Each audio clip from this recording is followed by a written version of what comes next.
Baku, August 1945.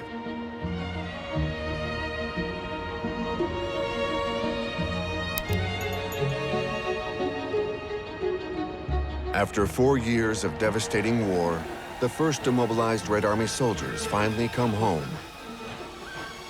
But their happiness is bittersweet.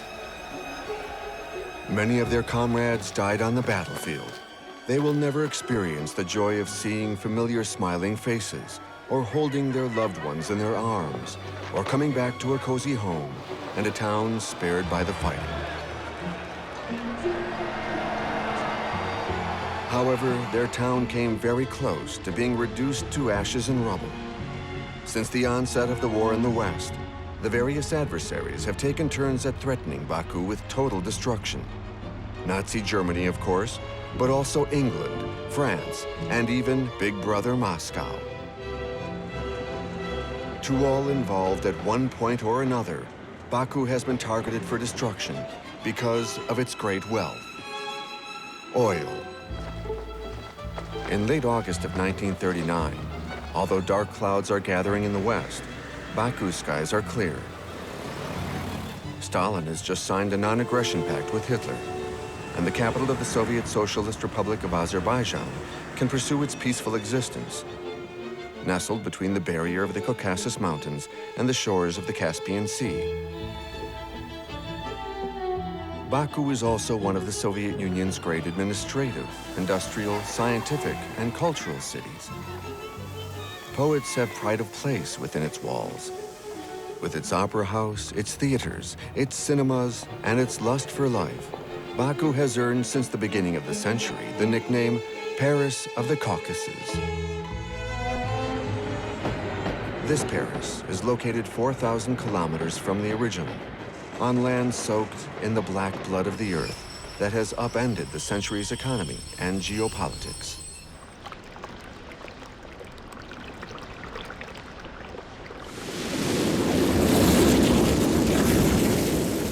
For as long as anyone can remember, the naphtha has always been visible, rising over the Absheron Peninsula. This ancient oil from stone, mined at shallow depths, will quickly be used in many ways: fuel, pharmaceuticals, cosmetics, dermatological products.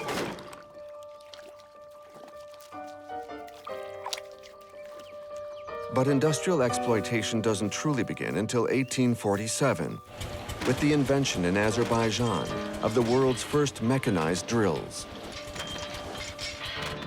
50 years later, the Nobels and the Rothschilds, two of Europe's most powerful families, own the lion's share of the oil fields among the new Azerbaijani oil barons. At the time, Baku was the world's #1 oil-producing region, extracting 11 million tons annually, or half of the world's global production. Thousands of workers and adventurers flocked to Baku, attracted by the promise of black gold. During these gold rush years, the city also becomes a breeding ground for the first Bolsheviks. One particular rookie revolutionary from Georgia with gangster-like methods has come here to cut his teeth. He replenishes the party's coffers with funds stolen from banks and cash transporters. He distributes throughout the Tsar's empire Lenin's newspaper Iskra, along with other Bolshevik titles, printed on a clandestine press named Nina, set up in a concealed cellar in Baku. He occasionally spends time in Bailov prison. To cover his tracks, he uses various aliases like Soso and Koba, the ones that crop up most often in police reports. By 1939, he no longer needs to hide. He has for a long time gone officially by the name of Stalin, and he is now at the helm of the USSR. He lives in Moscow, but he keeps a close eye on the city of his early activities. Even though Baku now produces 8 times less oil than the USA, the new world leader, it still produces 22.5 million tons per year and 72% of the Soviet Union's entire production. The city is of crucial importance to the economy of the empire. 1 million It is the beating heart that sends the precious liquid into the great body of the sister republics and beyond through many different arteries. A network of pipelines, railways, and tankers, organized in the 1920s, send it throughout the empire and export it to the Western nations. Thanks to this vast network, Baku's oil contributes significantly to the USSR's economic development. Stalin is fiercely protective of this precious resource, highly coveted by his great European ideological rival, Adolf Hitler. This rival's ambition is to conquer the world. For several years now, he has been training his armies using mock-ups before sending them into the field. His goal, to annex neighboring lands that he deems vital to his country, with the intention of establishing a 1,000-year Reich. To achieve his goals, Hitler has created the Wehrmacht, a highly mechanized army. But its machines, which will become more and more efficient over the years, are very fuel-hungry. Depending on the model, a tank can burn up to 1,080 liters per 100 kilometers, and a plane can consume up to 2,150 liters per hour. To go to war taking civilian consumption into account, Hitler must find, according to his experts, at least 9 million tons of fuel for the year 1939 alone. But the Greater Reich's oil wells production, including Austria and Moravia, which he just annexed, doesn't even cover 1/10 of his needs. Hence, soon after Hitler came to power in 1933, he encouraged chemical giant IG Farben to work on producing synthetic oil from the coal that Germany has in abundance. It is a more costly process than natural extraction, but for Hitler, it is the price of independence. Still, only 1/3 of Germany's requirements are met. For the rest, trade agreements with Romania will provide him with nearly 1.7 million tons of petroleum products. And the credit agreement just signed with the Soviet Union 4 days before the Non-Aggression Pact guarantees him the delivery of 160,000 tons, with the opportunity of additional shares, which he intends to increase to 2 million tons a year. This fuel will be delivered to the Polish border, where it must be transferred because of the change in the track gauge. But even once this is all added up, it's still not enough to build reserves. Hitler needs other sources. It is September 1st, 1939, just 8 days after the agreement with Stalin was signed. Without a prior declaration of war, Hitler launches into Poland a staggering mass of mechanized equipment, including 1,600 fighter planes and bombardiers, and 2,600 panzers. He has just introduced a new kind of warfare, the Blitzkrieg, which reduces fuel consumption thanks to its swiftness. His primary goal is to take back the Danzig Corridor, which Germany lost in the Treaty of Versailles in 1919. He also plans to take control of the oil wells in Galicia, to the southeast of Poland. But he will be forced to share it with his ally Stalin. After just 6 weeks of fighting, his fuel reserves are deeply sapped. France and England, the two great European democracies in the West, declare war on Nazi Germany, bound by their commitments to Poland. But they aren't prepared for armed conflict and helplessly watch Germany's swift progress. In just 1 month, German forces dominate the Polish army, forced to surrender despite its solid reputation. What is the best course for confronting this steamroller? How can it be neutralized? One sure way to paralyze the Wehrmacht is to close the Baku faucet. This will stop Soviet oil from filling the fuel tanks of Germany's panzers, planes, and ships. During the early months of the phony war, the Allied chiefs of staff devise various campaign plans. Whether the code name is Pike, RIP, or MA6, the goal is always the same: bombing Baku. They allocate important funds for building airfields and training of pilots. In the end, they choose an attack route from northern Iraq. 2 high-altitude reconnaissance flights are conducted over Baku and Batumi. The bombings, spread out over a period of 45 days, are scheduled to begin on May 15, 1940. The date is subsequently pushed back to June 30th. Group Captain John Slessor, in charge of operations, has 160 long-range bomber planes at his disposal, half British and half French. More than 900 tons of ammunition are earmarked for this operation, including 5,250-pound bombs and 70,000 4-pound incendiary bombs, which will turn the entire oil-seeped region into a massive inferno. Baku will be wiped off the map, no matter what will happen to its population. The people of Baku follow these events from afar.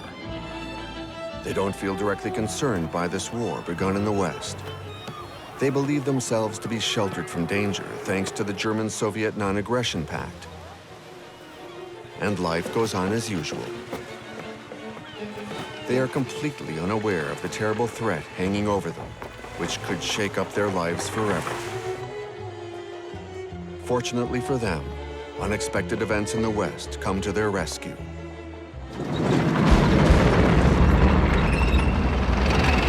On the dawn of May 10, 1940, Hitler unleashes his armies on Holland, Belgium, and France. Once again, a formidable mechanized mass is launched into battle, crushing everything in its wake, and marching ahead at full speed towards the Channel and Paris.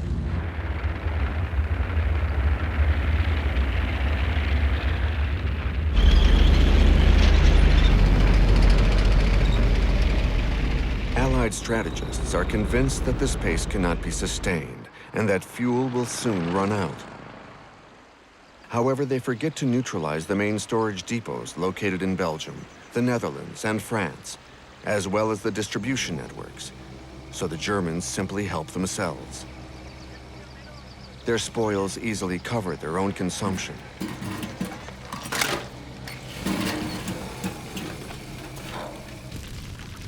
By the time the depots in the Paris region are set on fire, it's already too late. Defeat is inevitable. One by one, the Netherlands, Belgium, and France are brought to heel. On June 14th, the Nazi flag is flying over the Eiffel Tower. Great Britain, which has managed at the last minute to re-embark its troops, finds itself alone in the fight, in a holding position back home. In the skies over the English Channel, Hitler is ready for the Battle of Britain. Despite a numerical advantage of 4-1, his 3,000 planes don't manage to make the difference, though they do eat significantly into his fuel reserves.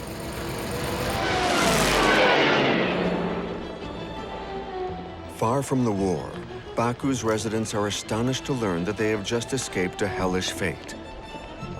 This piece of information comes from the Germans who, during the French campaign, got their hands on top-secret documents detailing the Pike Plan. Nonetheless, the Soviet authorities in the Caucasus were already on guard. Aircraft artillery had been reinforced, and the general staff of the regional military district went so far as to undertake a training exercise that simulates responding to an aerial attack.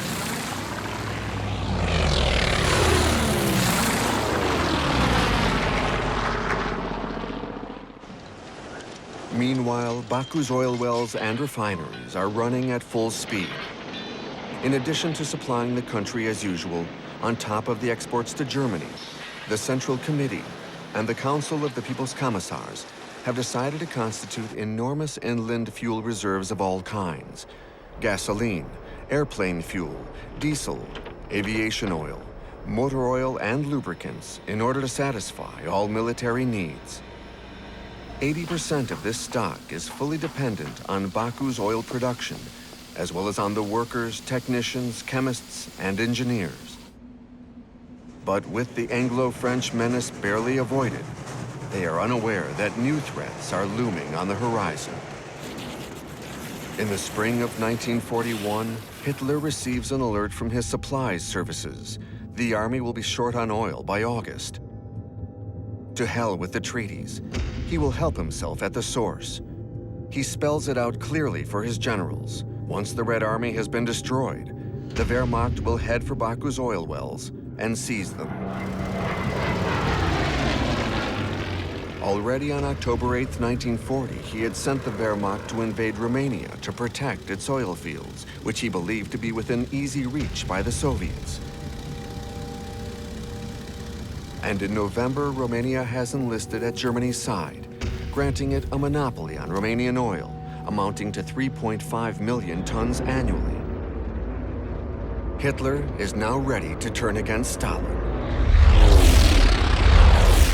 On June 22, 1941, breaking his promise, he launches Operation Barbarossa. 3,200 planes, 3,300 tanks, 600,000 motor vehicles, 625,000 horses, and 3 million men descend without warning upon the Soviet Union. Once again, Hitler is counting on the surprise factor and the massive number of troops to wage a lightning war with 3 initial targets: Leningrad in the north, Moscow in the center, and Kiev in the south. Once again, he will have to move quickly. His gasoline reserves will only last through 3 months of operations, and there is only enough aviation fuel to keep planes in the air for a month. From now on, he can no longer count on the Soviet deliveries. On his side, Stalin is shocked. Despite the many warnings, he has refused to believe up to the very end that his trade partner could possibly betray him. He even went so far as to shoot a German communist deserter who had come to warn him. He also ignored the words of caution spoken by Ramsay, his special agent in Japan. Better known as Dr. Zorge, this man was a native of the Baku region, who even gave him the exact date of the invasion. Once Stalin regains his composure, he calls upon the patriotism of all Soviet peoples and of the Red Army, which marched so proudly through Red Square just a month and a half ago. He's able to pull together 4.5 million men, more than 20,000 tanks, and 15,000 planes to fight the invader. Stalin declares to President Roosevelt's personal envoy, the fate of the war depends on gasoline motors. He, for one, has no fuel supply issues. He can count on Caucasian oil. In Baku, astonishment quickly gives way to commotion.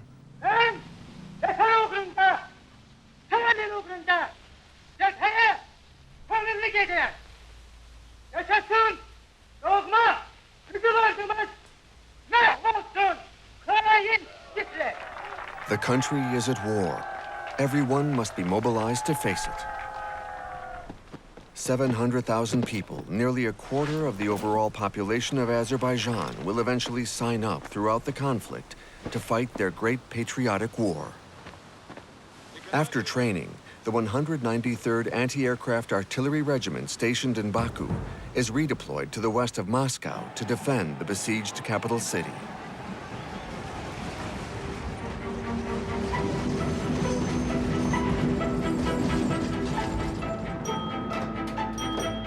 Women everywhere volunteer to replace the men who have left for the front.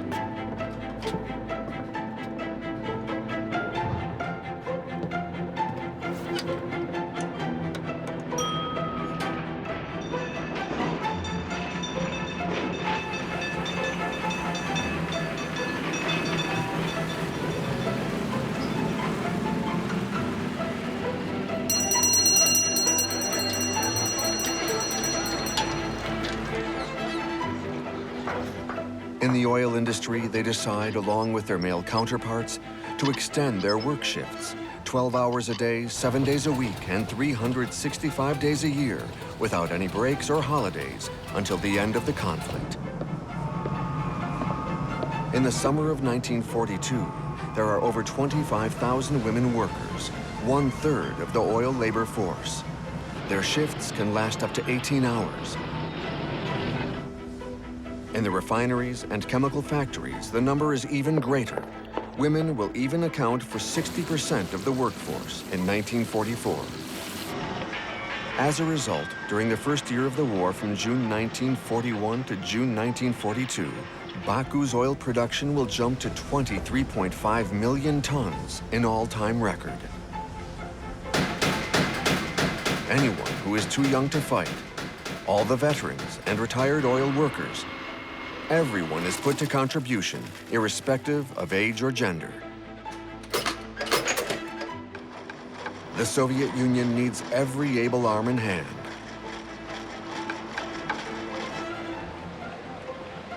The mothers need to be free to work, so the state takes care of the children. But it can't stop the ghost of war from flying over the nurseries. We have only to kick in the door, and the whole rotten structure will come crashing down, Hitler predicted. The first weeks of the conflict seemed to prove him right. The Soviet lines have been demolished, swept away. In just 1 month, the Germans are only 150 kilometers from Leningrad, 300 kilometers from Moscow, and 200 kilometers from Kiev. They seized the fuel reserves distributed along the border 3 weeks earlier by the Soviet government for its own vehicles. Unfortunately for the Germans, most of the 100,000 tons seized turns out to be diesel, and it's useless to them.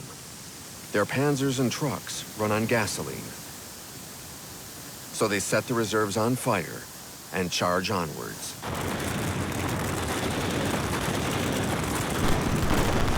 The British don't think that the Soviets can last more than 6 months. Through their occupation of Syria to the south of Azerbaijan, the British now control, along with the Americans, a major part of the Middle East and its rich oil reserves. They still intend to deprive Hitler of Caucasian oil.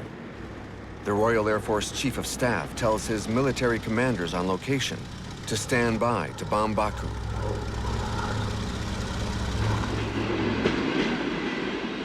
The city converts to a wartime economy.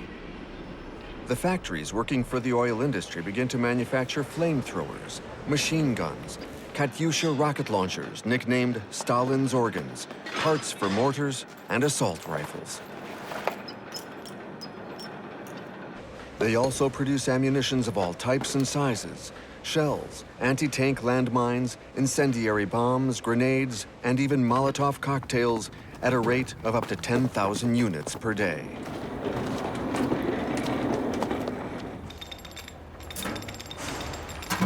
Huge warehouses are built to assemble the planes that are delivered in separate parts. Shipyards are reopened to provide maintenance and repairs on the Caspian Sea cargo ships and tankers.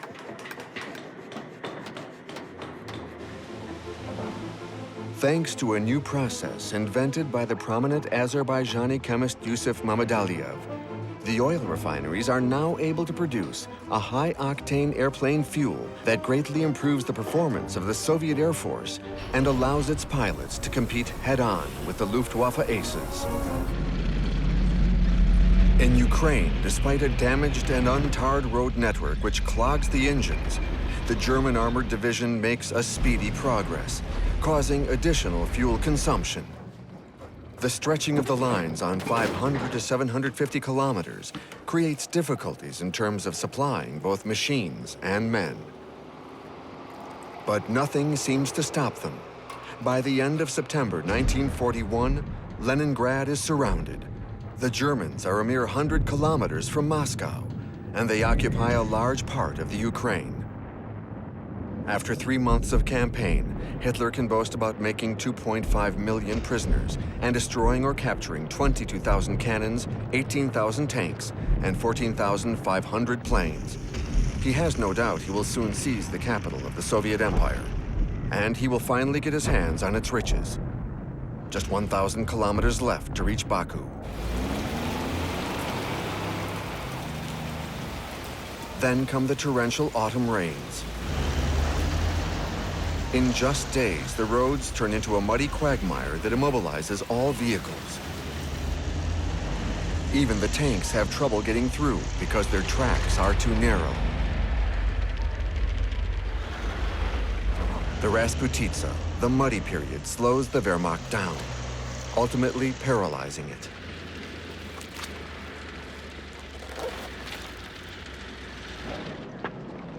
Once the roads have turned to ice, the panzers are able to resume their inexorable progress. They are only 30 kilometers from the capital when, on December 5th, a Soviet counterattack led by General Zhukov succeeds in loosening their stranglehold. The Germans are pushed back, sometimes up to 200 kilometers away from Moscow, thanks to a renewed Soviet Air Force, and just as an early winter descends upon them.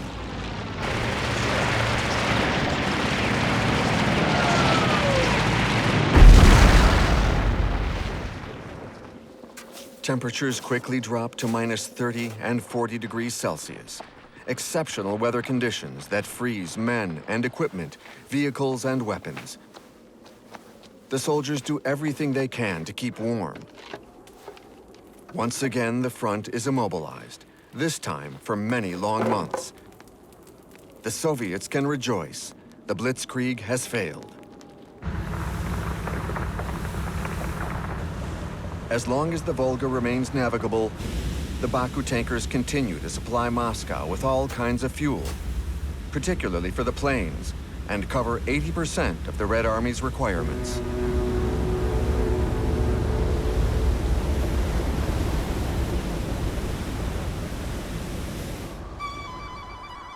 In Baku, the first onslaught of winter produces far less human casualties than German attacks.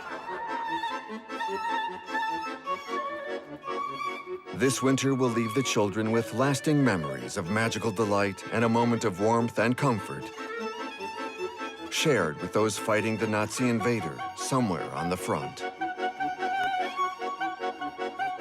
In February 1942, a drilling brigade receives the Order of the Red Banner in recognition for its exceptional contribution to the defense of the Soviet motherland. And by decree of the Supreme Soviet, Baku's 500 best oil workers are honored at the House of Technology. Their commitment is unwavering.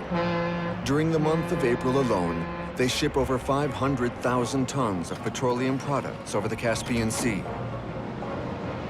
And they produce an additional 800,000 tons in the following months in order to replenish the country's fuel reserves, which have shrunk by half since the outbreak of the hostilities.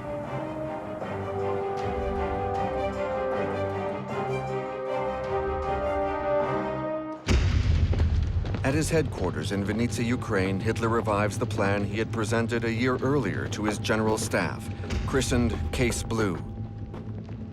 The objective, to take control of the Caucasian oil fields, will have a double impact. It will bring Stalin to his knees by depriving him of fuel deliveries and solve Hitler's own supply issues. He even sets the capture of Baku on September 25th, a prediction that no one in his entourage is allowed to doubt about. An entire department, the Stab Westfalen, is set up to organize the restoration and the exploitation of the oil wells. A propaganda film even shows that Hitler has jumped the gun and is already cutting himself a large slice of the proverbial Soviet pie.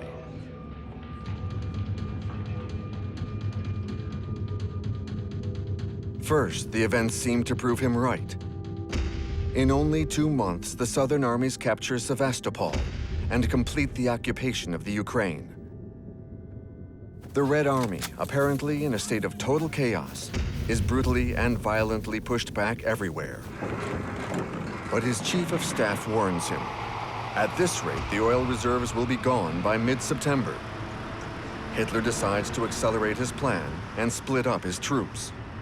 General Paulus receives the order to block all traffic on the Volga to the north of Stalingrad, while General List is to capture the Kuban and seize the Caucasian oil hubs.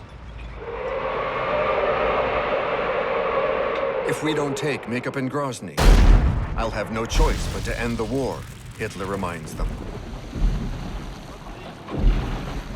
Rostov falls on July 25th, and the Germans cross the Don with a front line stretching over 300 kilometers. They cut off the pipeline and the railway lines that supply the Red Army and forge ahead at incredible speed. Hitler is jubilant. The Russian is finished, he says. But once again, supplies can't keep up with the speed of operations.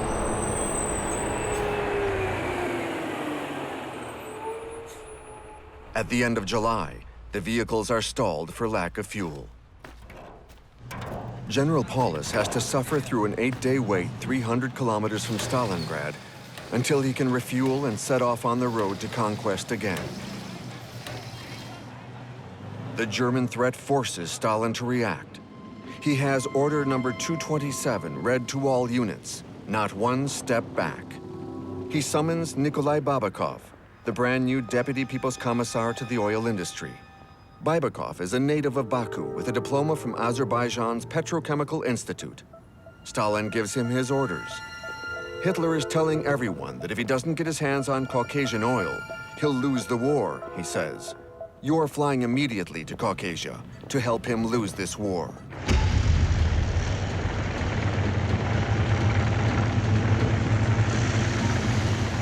But no one can resist the pressure of the German army, which resumes as soon as the panzers are refueled.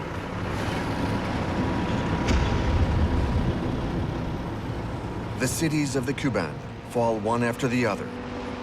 On August 9th, General von Kleist invades Maikop, only to discover that the oil fields are actually 50 kilometers farther south. Regardless, Radio Berlin rushes to announce that Maikop's oil, 19,000 tons produced daily, will now supply the Reich. But when he reaches the heart of the petroleum basin a week later, von Kleist discovers that almost all the wells were sabotaged. Only 2 remain operational. However, after the oil brigade restores the wells, they still won't manage to produce even 10 tons a day.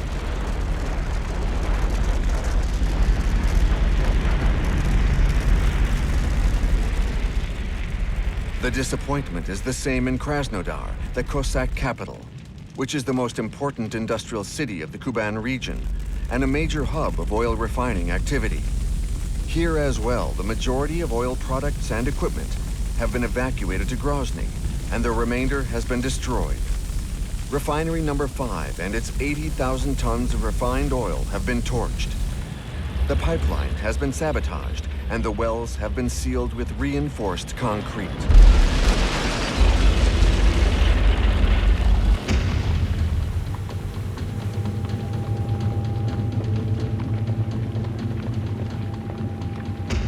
Despite this setback, the Germans continue east towards Grozny and south towards the Black Sea. They travel through the Caucasian mountain passes, manually hauling heavy artillery at altitudes of up to 3,000 meters.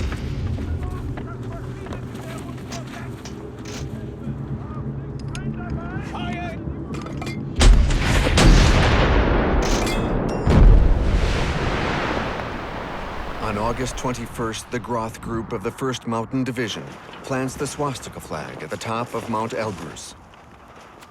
At 5,642 meters, this is the highest peak in the Caucasus and Europe. In Azerbaijan, this symbolic conquest is disturbing.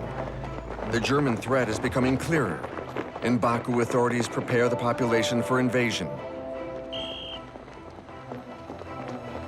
From the neighboring countryside, farmers volunteer their generous contributions to the war effort and to participate in constituting a tank column.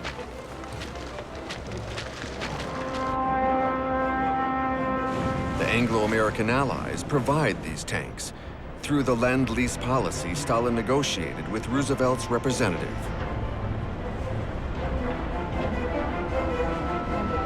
They arrive directly in Baku from Iran ever since the German submarines have been preventing the Allied convoys from traveling over the Baltic Sea.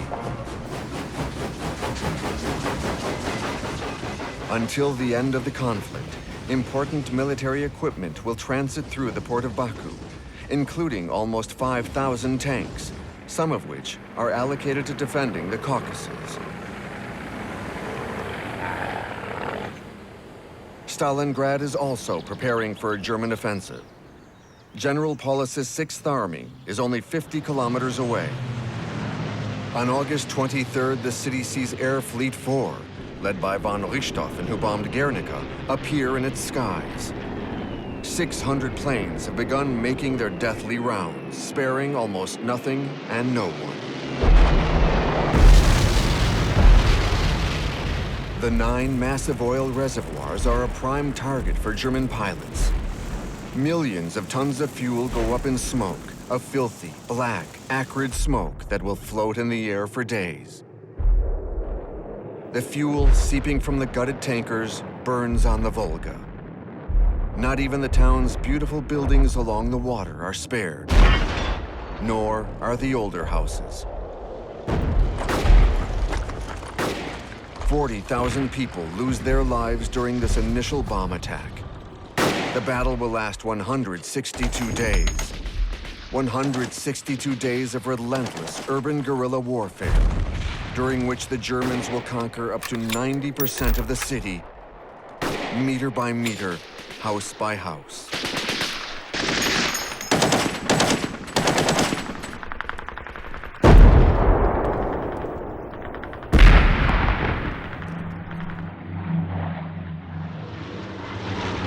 The Luftwaffe drops mines over the Volga, hammering away at the ships traveling up the river.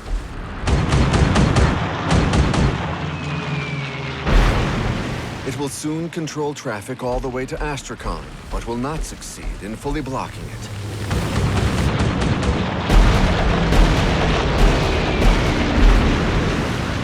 Braving the air attacks, the Kaspflot and Kasp tanker sailors based in Baku incessantly continue delivering food, fuel, and war material throughout the siege of Stalingrad.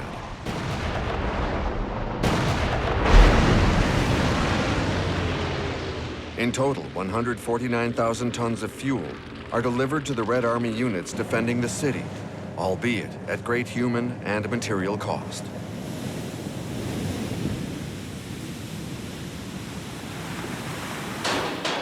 When the sailors of Baku run out of ships, they inaugurate a new means of transportation. For the first time in the world, all sorts of cisterns, sometimes entire trains of them, are seen afloat on the water, towed by a steamboat. The Red Army must be supplied at all costs. But in the north of the Caucasus, the Germans are increasingly persistent. The panzers have reached the Terek and threaten Malgobek and Orjan-Nikije. They are a mere 60 kilometers from Grozny and 500 kilometers from Baku, within reach of the German Air Force, which has taken over the Stavropol Air Base. But after 3 months of combat, the German troops are exhausted. They are closer to Baku, but they are also 750 kilometers from their supply bases, and even the oil tankers are running out of gasoline.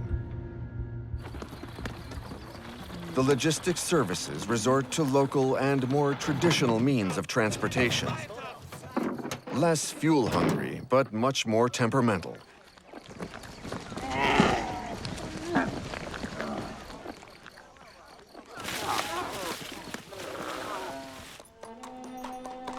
On September 6, 1942, Radio Moscow broadcasts Stalin's last chance appeal to the Transcaucasia republics. We shall resist until death. This is our country's warning call. Martial law is declared immediately. Volunteers join the anti-tank detachments and the special battalions that are defending the trails leading to the Black Sea.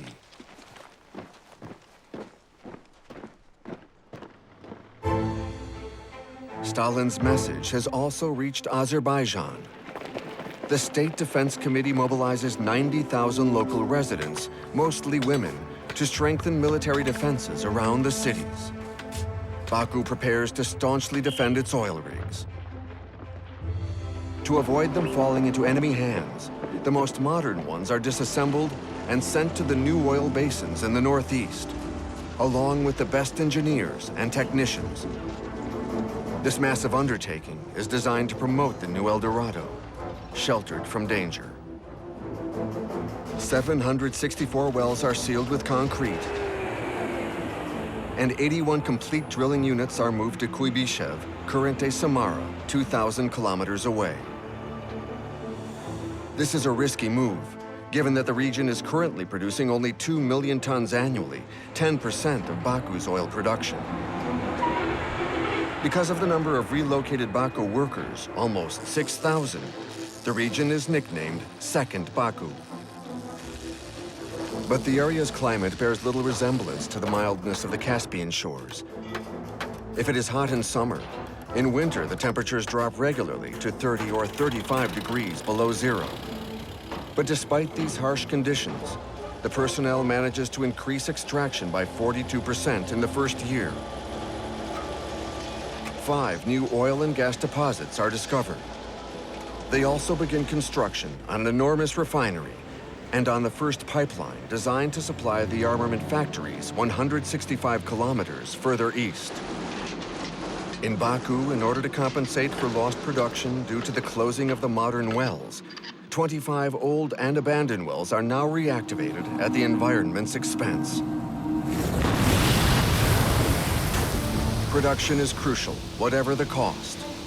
This is a daily combat, and all the workers are mobilized at their stations. They cannot be drafted into the Red Army without special permission from the State Defense Committee. A slogan even says, "Our Stalingrad is in every well."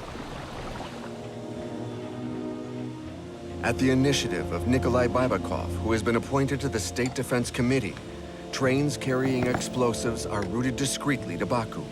They are meant to destroy the remaining wells, but only as a last resort.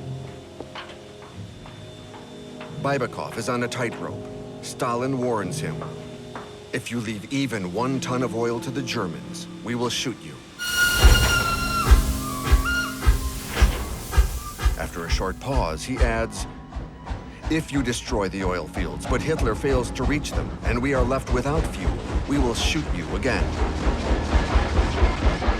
Baku is now living under a double threat.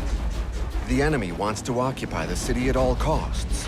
But even worse, her own side is ready to sacrifice her.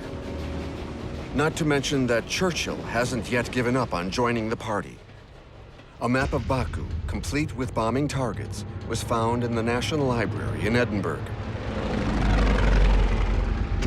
In North Caucasia, air refueling makes it possible for the panzers to set off again. But they are now confronted by stronger resistance on behalf of the Soviets, who bomb Stavropol. The invaders' morale plummets as the defenders' one rises. The Soviets now try to take the Germans from the back. To avoid being trapped, the Germans will soon have to retreat.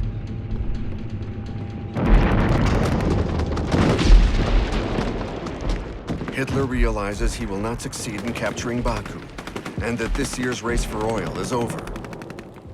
If he can't have the Caucasian wells, his enemy should be deprived of them too. On his orders, Richthofen and his remaining 123 working bomber planes launch a series of raids on Grozny, bombing it heavily between the 10th and the 12th of October. However, the refineries have been disassembled and evacuated, along with the oil reserves, towards the Caspian. Although Hitler would like to subject Baku to a similar fate, the city is now out of the German Air Force's range, ever since the Soviet Air Force destroyed the Stavropol base. Hitler now shifts all his attention to Stalingrad.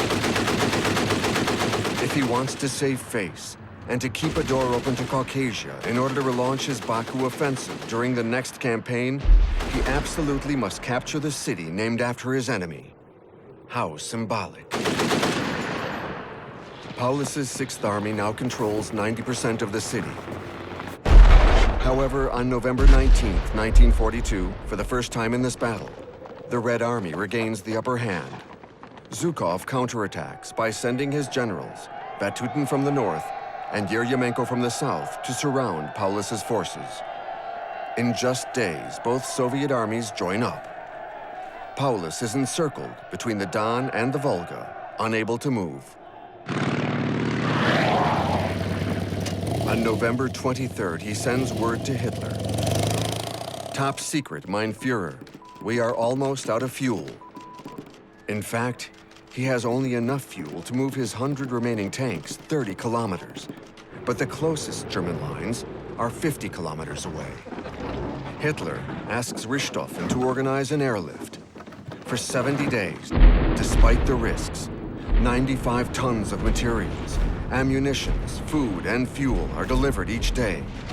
But this is far from sufficient for an army of 270,000 men who need 7 times more.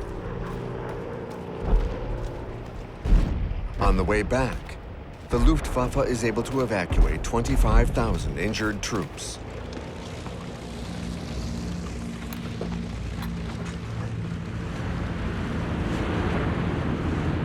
On the Soviet side, the wounded are regularly evacuated by way of the Volga. Most of the time, they are sent to Baku. Over the summer, hospitals set up for the duration of the conflict have begun to take them in. In total, within 4 years of war, nearly 500,000 wounded soldiers are treated in Baku. These men briefly escape from the hell of war before they must return to combat.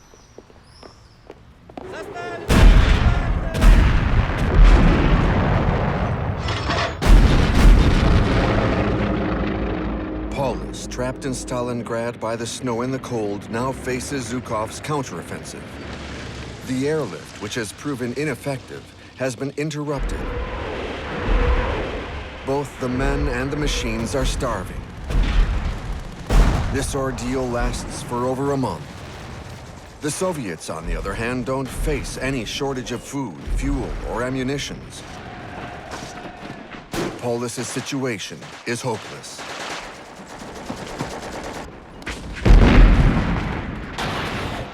On January 31st, 1943, he surrenders with part of his 24 generals and of the remaining 110,000 survivors of his army, followed 2 days later by the last fighters. Hitler has just promoted him to field marshal, perhaps in the hope that he will commit suicide. Never before has a German field marshal been captured alive, but Paulus prefers to surrender. The Germans will never have the opportunity to move on Caucasia again. Never again will they be a threat to Baku, which, despite a drop by half in its oil production due to the relocations, will keep sending to the Red Army thousands of kilometers of rail cars of oil. 1,300 kilometers just for the biggest tank battle in history in Kursk in July-August 1943.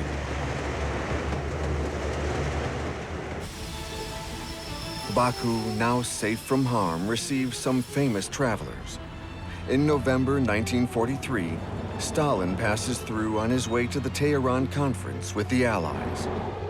Rumor has it that before leaving, he will insist on visiting the Bailov jail, surely reminiscent of his turbulent youth. And de Gaulle in November 1944, on the way to Moscow to meet Stalin. During a 24-hour layover, he is invited by local officials to discover the treasures of the Azerbaijani opera.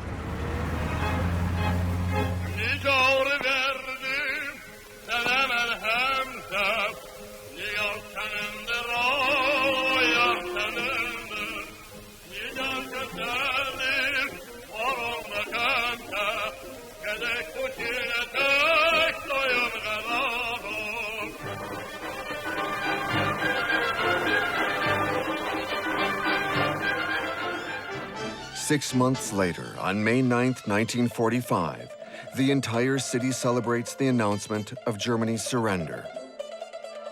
For its population, Baku would have deserved the cannon salute that Stalin granted to his 4 hero cities, Leningrad, Stalingrad, Sevastopol, and Odessa 8 days earlier.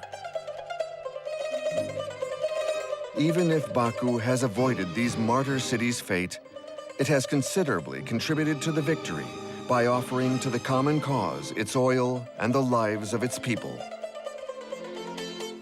Every family grieves the loss of a father, a husband, a brother, or a son. Of the 700,000 Azerbaijani who enlisted, 400,000 never returned home. But everyone, soldiers of the front line and behind the lines, can take comfort in the fact that without the black blood of their earth, the Soviet Union and its allies of convenience in the West might not have won the war. At that moment in time, they can imagine a more confident future.